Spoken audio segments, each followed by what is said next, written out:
You know, for the longest time, the way we've all been taught to teach listening has been, well, kind of broken. In this explainer, we're going to break down why that traditional approach so often fails and explore a modern methodology that can actually build real listening skills. Okay, so first up, the listening memory test. Let's get right into the biggest problem with how listening has been taught for decades. So I want you to ask yourself this question, honestly. Is what you're doing in the classroom a listening lesson, or is it really just a memory test? Because how you answer that question really is the key to rethinking everything. I'm sure this scene sounds pretty familiar. It's the classic old-school method. You play a perfectly enunciated, formal recording. Then, after it's over, you ask the questions. There's no context, no heads up. It's just, okay, did you remember the answer? That's not skill building. That's a high-pressure memory game. So if that's the problem, what's the solution? Well, it means we have to shift our entire focus away from these artificial exercises and towards what listening is like in the real world. And here's the huge disconnect. In the classroom, listening has been this passive thing where the goal is to get 100% of some clean artificial text. But real life? It's the total opposite. It's messy, it's fast, it's interactive, and it's full of noise and stuff that doesn't matter.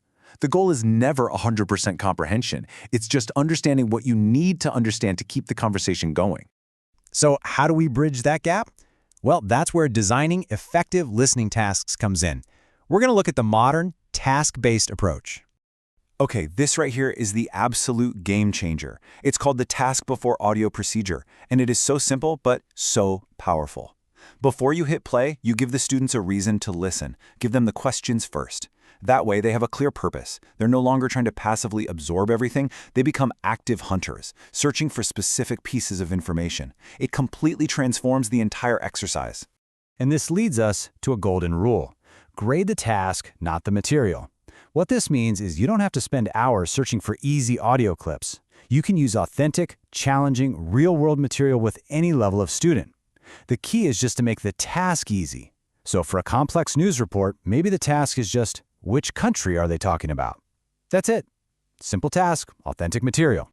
So when it comes down to it, a good listening task is realistic and helpful. It should be an activity that actually helps your students get better, not just another threatening memory test. If you can check these boxes, you are absolutely on the right track. Because the real goal here is to train students to be selective listeners. Think about it. In your own language, you do this all the time. You tune in for your flight number at the airport or for your name in a crowded room, and you filter out everything else. We have to teach our students that trying to understand every single word is actually an ineffective strategy that just leads to frustration. Now let's peek behind the curtain a little bit at the cognitive science. It explains why these modern methods work so well. It all comes down to the two main ways our brains process spoken language. So first, we have what's called bottom-up processing. Think of this like building with Legos. You're starting with the smallest pieces, individual sounds, you piece them together into words, and then you use grammar to see how those words fit together. It's the real nitty-gritty linguistic part of listening. And then you have top-down processing. This is the big picture. It's where you use your background knowledge about the world, the context of the situation, and your expectations to figure out the general meaning. You hear words like scalpel and suture in a hospital. Your brain uses top-down processing to know the conversation is about surgery, even if you miss a few words. Now here's the magic. Effective listening isn't one or the other, it's a constant dance between both. We use our top-down knowledge to predict the gist, while our bottom-up skills are decoding the actual sounds. And this is why the modern methods work. Those pre-listening tasks are designed to fire up the top-down strategies first, which gives students a massive head start. So, all this theory is great, but how does it apply to something really practical, like the IELTS exam? Well, this is where these strategies become absolutely vital for success. Look at how directly these different skills map onto the actual exam questions. A multiple-choice question about the main idea, that's testing your top-down gist listening skills.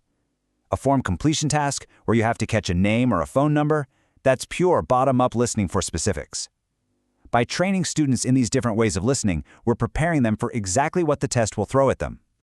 And that's why pre-listening isn't just good practice. For an exam, it's an essential strategy.